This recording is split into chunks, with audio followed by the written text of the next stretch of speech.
What's going on, guys? Vanka Gaming here, and we're going to the video. Today I'm going to talk to you guys about They Shall Not Pass, the first DLC for Battlefield 1.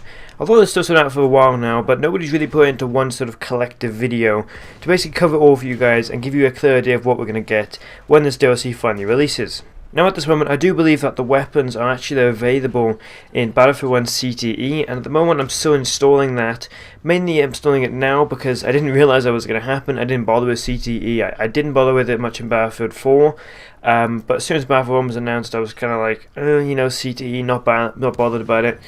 But then they mentioned the new weapons, and I kind of thought, well, I should probably go up and check it out just to get some early content. So seeing as that is honestly the thing people care most about when it comes to DLC is the weapons, personally it's the thing I really enjoy looking forward to. I want to talk about those first, and if there's gameplay in the background from CTE, then you can see these weapons in action. If not, I'll put up pictures of them, what they look like on screen, and then obviously I'll add in the footage we have from in-game and trailers and things like that so far. Again, if it's in CTE already and I can play CTE, you'll be seeing gameplay of it right now. Now all of these guns of course are for the French army, and although one of them is, I do believe, Danish, which is kind of odd, it is still a pretty cool shotgun in general, so I'm not too bothered about it.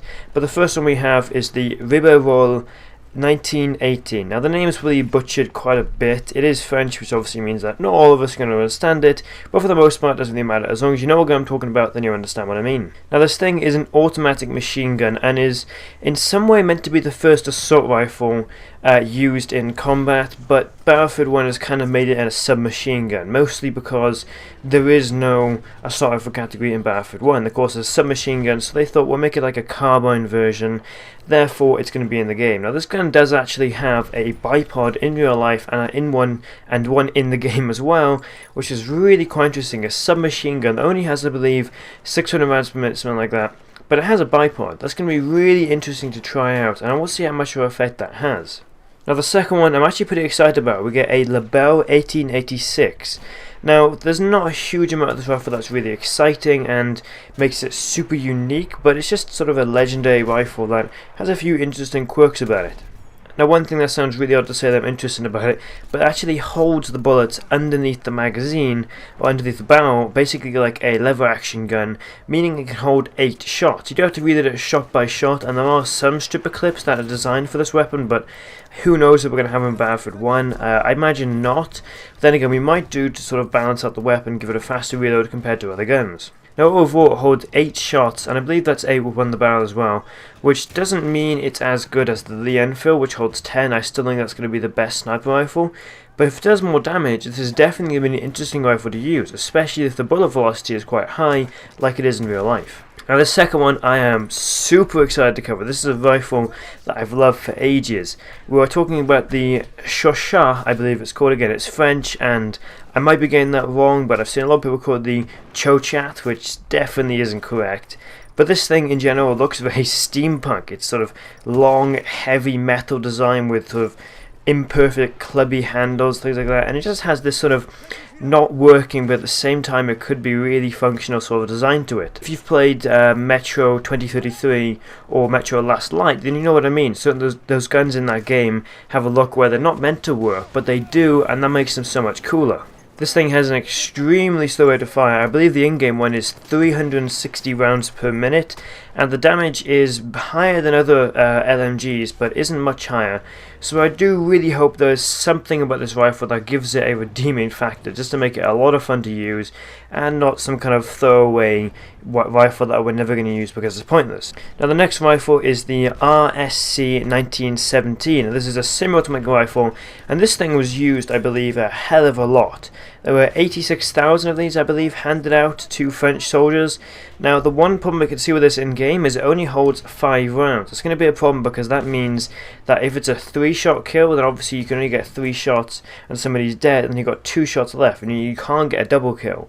But I have heard rumours that possibly when people are looking into game files, this gun will be a 2-shot kill, making it the only 2-shot kill gun in the medic class, meaning it's going to be extremely powerful. Not extremely powerful to the point where it's overpowered, because of course there's still 5 shots, 2 shots per kill, you get 2 people and you have 1 shot left, you've got to reload at that point. So obviously this gun isn't going to be overpowered, but I do really hope it's not seriously underpowered.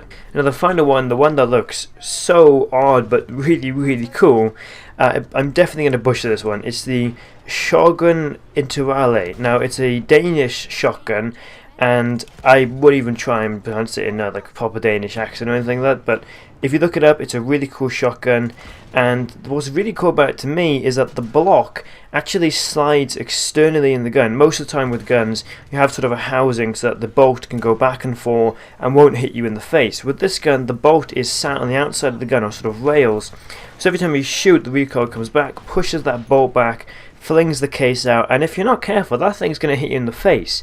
So although this obviously won't be a feature in-game, it just looks really cool, and I can't wait to use it.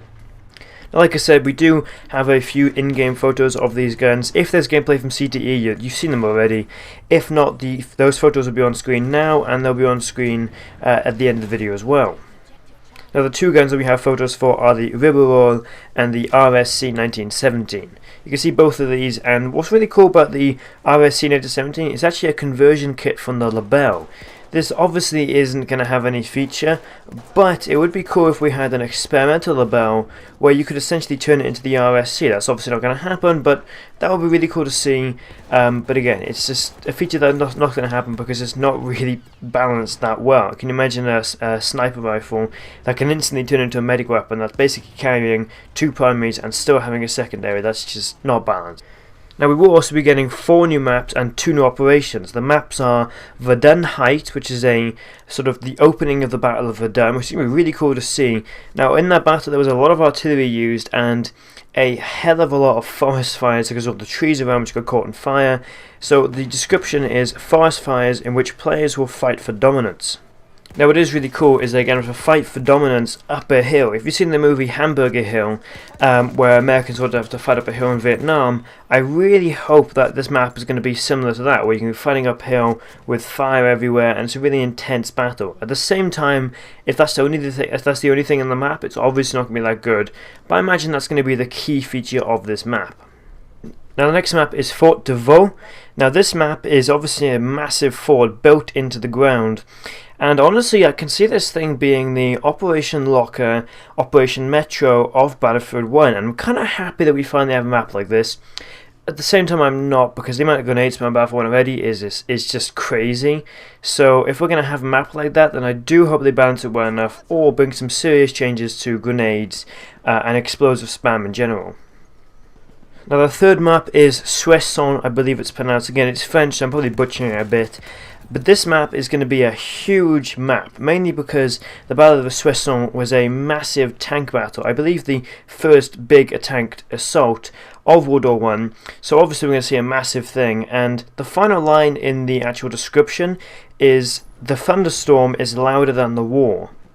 Now for me this clearly says that the dynamic weather is going to be a thunderstorm. That's actually really cool to have if we're going to be fighting all of a sudden like midday, when instantly a massive storm cloud rolls in, the map gets darker, and every now and then there's a big flash of lightning and the whole map lights up. That would be awesome to see, but who knows if they're going to have that much detail.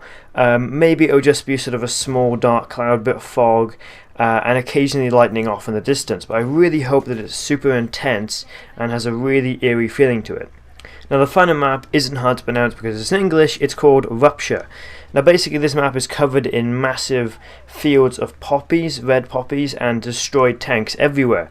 Now they're going to use this cover a lot, and for the most part this map kind of seems like the flat open field one, designed to be the sort of demonstration map of the DLC. Usually from a DLC they have one map which they show off the new game mode, things like that.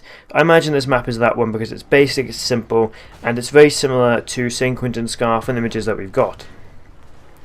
Now the final line in the description of this map is, "As the sun sets over Fontenay." Now for me this basically means that this map is going to go from midday to a sort of nighttime setting. Now I don't think it's going to be pure nighttime because again that's just not really realistic, and nighttime maps don't work too well. They work in Battlefield 4 because you have torches, but in Battlefield 1 I don't know if that's going to be the case. Either way, hopefully it is going to change from a sort of midday to a later in the night where it's a bit darker. That'd be really cool to see. Now, another thing I'm really excited about is that we're getting new behemoths. We're getting 2 new tanks that are behemoths. Now, I believe one of them is actually a general use tank that's going to replace the heavy tank for the French army, which is really cool to see. But that's something that hasn't been confirmed yet. We definitely know that the Char 2C tank is definitely a behemoth. Now, if you see this thing, I believe it's a 18 crew tank, and it looks like a beast. It is extremely similar to tanks we have these days, obviously slightly different because of modern technology and things like that, but it definitely has the design of modern tanks. Now, the tank that I do believe is replacing the German heavy... Another tank I do believe is replacing the general heavy tank, at least for the French army, is the Saint-Chamond. Now, this thing is basically, it's really hard to explain. It's like a driving wedge with a cannon at the front. It's a really odd design, but at the same time, apparently it was reasonably effective, except for the fact that it got caught a lot and would usually get stuck in trenches where it fell in. Now, like I said, this thing could be a behemoth, but I don't think it will be. I think it's just going to replace the heavy tank for the French army. So rather than having the same sort of the big metal heavy tank for the British, Germans, Austro-Hungarians, they're going to replace that with the French army's Chamond. Now, to finish off, we do also have new elite. Now, to finish, we do have a new elite class, the Trench Raider, who has a trench club and a bunch of grenades. I believe it's 8 grenades, which is going to be a little crazy, but at the same time it's definitely going to be interesting because that was a feature, or that was a tactic in World War I, where you just carry a bunch of grenades on you and throw them in the trench as much as you can because of the devastating effect of grenades at the time. Now, the guess would be that his trench club is also a one-hit kill wherever you hit. That would kind of be a reason to use it rather than just, not bother with this class. If it was just a standard club where it's a 2-shot to the front and 1 to the back, that's kind of pointless, but if it's a 1-shot kill overall, there's definitely reason to use this guy. Now, we do also have a new stationary weapon. You might be confused why I'm excited about that. I'm excited about it because it's a siege howitzer. Now, I've talked about this thing before, and it's basically a massive artillery gun. So how the hell it's going to work, I don't know, but it says it can be operated by an infantry player. Now, the full description reads, similar to the field gun, the siege howitzer can be operated by an infantry player. This new stationary weapon is operated through indirect aiming firing in the same vein as mortars and artillery vehicles. So basically these things are going to be lying around the map for us to go up and use like a mortar, which is going to be really cool to see. And I do want to see how well they work in the game. I don't think they can be overpowered, but at the same time it would be really annoying to be wandering around somewhere when all of a sudden you get hit by a giant artillery shell out of nowhere. That would just suck. Now, we are of course getting new melee weapons. I believe there's a nail spike where they get a railway nail from a railway track and you actually sort of carve it into a knife. It's really interesting and I have no idea how they do it, but it looks really cool when you see one of those complete. Also, we're getting new levels in the game. I mean within the sense of beforehand the classes would go up to level 10 and that would be it. Now they're going up to level 20. I believe that's already in the game. I have yet to try and see how far I can get in one gameplay, but I'll try it as soon as possible. And of course CTE is out now, and if you have Battlefield Premium you can go up and join CTE, and if our information is correct you should be able to use the new DLC weapons right now. Now, They Shall Not Pass releases in March. We don't yet have a proper release date, but I guess it's going to be maybe early to mid-March. It's not going to be late March. That just doesn't make a lot of sense to me.